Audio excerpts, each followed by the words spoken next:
Le monde, c'est que l'Église n'a pas réalisé qu'elle est une épouse. Car dans Jean chapitre 21, à la mer de Tibériade, Jésus rencontre Pierre, qui était avec Jean le disciple que Jésus aimait. Et par la suite, il dit à Pierre, m'aimes-tu 3 fois? M'aimes-tu 1 fois? Pierre lui dit, oui Seigneur, je t'aime. M'aimes-tu 2 fois? Oui Seigneur, je t'aime. 3 fois, m'aimes-tu? Dis, oui, je t'aime. Si tu m'aimes, mes brebis. Voilà ce que le Seigneur Jésus-Christ dit à Pierre. Ce qui veut dire ici, bien-aimé dans le Seigneur, que Jésus voulait se rassurer de l'amour de Pierre et de l'état de son cœur. Car souvenez-vous que Pierre, le même Pierre, l'avait régné. Souvenez-vous que Judas l'avait trahi. Et souvenez-vous que les disciples l'avaient abandonné au jardin de Gethsémani dans Matthieu chapitre 26. Alors quand il est revenu dans, effectivement, la gloire, quand il ressuscite, la première chose que Jésus désirait, c'était de connaître l'état de nos cœurs. Alors il demande à Pierre, m'aimes-tu? Il a demandé à Pierre 3 fois, m'aimes-tu? Parce qu'il voulait révéler au monde les 3 dimensions de l'amour. La première dimension de l'amour, c'est l'amour des enfants.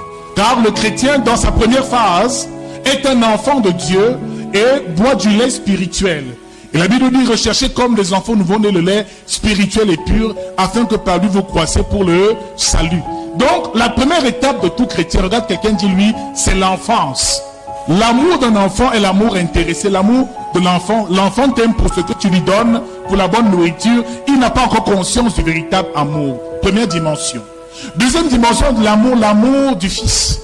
Un fils est déjà utile à son père. Il a quitté l'enfance et maintenant il peut œuvrer dans sa maison, œuvrer dans son royaume. Le fils peut déjà accomplir certaines tâches qu'un enfant ne peut pas accomplir. Si tu prends un bébé de 2 ans, tu lui dis, essuie-moi le sol, prépare à manger et va au marché. Est-ce qu'il peut obéir?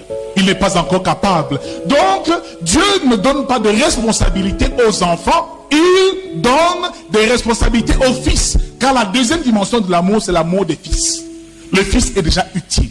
Donc, tu passes l'étape d'enfant de Dieu. Par la suite, tu deviens un fils de Dieu.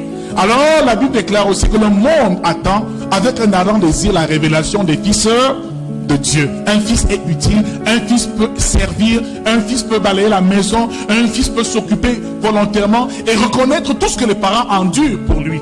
Mais il y a la troisième dimension de l'amour, c'est la dimension de l'épouse. Et la Bible déclare que l'église est l'épouse de Jésus-Christ. Dis à quelqu'un, l'église est l'épouse de Christ.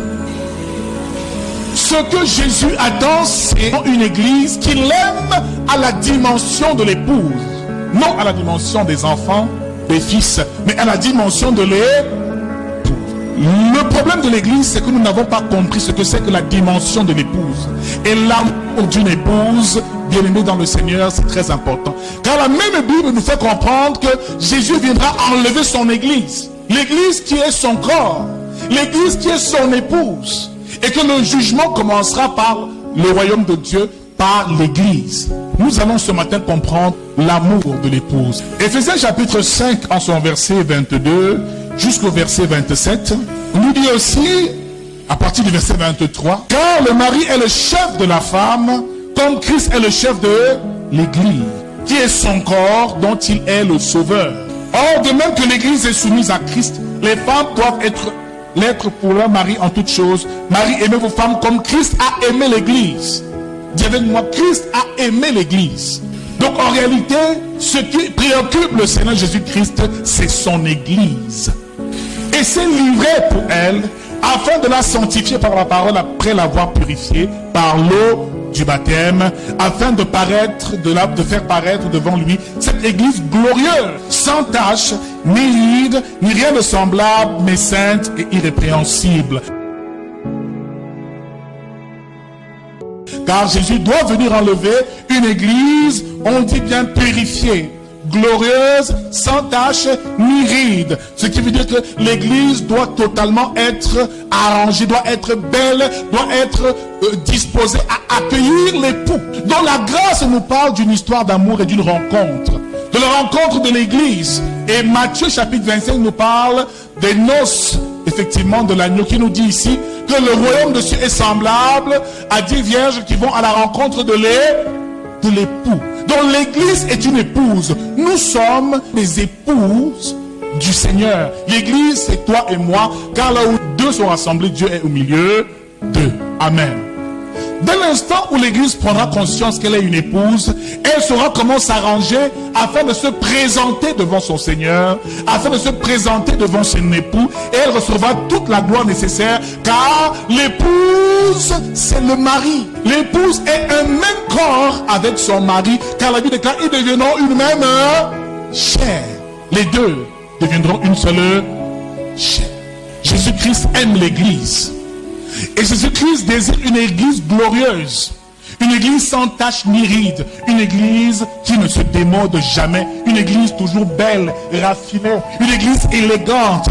Jésus viendra enlever son église, et ce que l'époux désire malgré tout, c'est de fêter ses noces dans la gloire. Alors le diable, ce qu'il fait, c'est qu'il nous retire la conscience de l'amour de l'épouse, et l'église, nous, enfants de Dieu, ne se comporte pas comme, effectivement, des prétendants à un certain mariage. Le mariage avec l'époux, car pour Christ, l'église, nous sommes l'épouse de Christ. Il dit ici dans la parole de 1 Éphésiens chapitre 5, que Jésus a sanctifié l'église par la parole, après l'avoir purifiée par le baptême d'eau, afin de la faire paraître devant lui, cette église glorieuse, dont, effectivement, la femme est la gloire de l'homme, comme l'église est la gloire de Christ. Ce qui veut dire que tu es la gloire de Christ. Nous sommes la gloire de Christ. Et ce que Jésus désire, c'est une église glorieuse. Une église où la gloire de Dieu est manifeste. Une église à présent sans tache. Elle ne doit être salie par personne, ni par rien. Une église qui n'est donc pas souillée par un certain nombre de choses et de pratiques.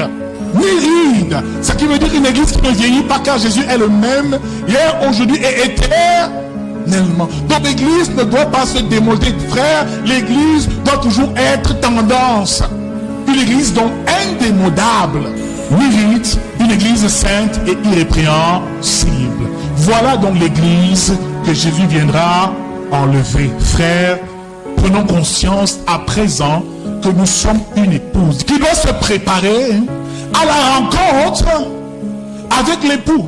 Dès l'instant où on intègre cela, on se comporte comme une femme qui doit aller en mariage. On se lave, on se prépare, on se parfume, on se maquille, on s'améliore chaque jour, afin qu'au jour J, nous puissions nous présenter devant l'époux et qu'il puisse nous accepter. D'autant que l'église ne prend pas conscience de l'amour à la dimension de l'épouse, cela posera toujours un problème.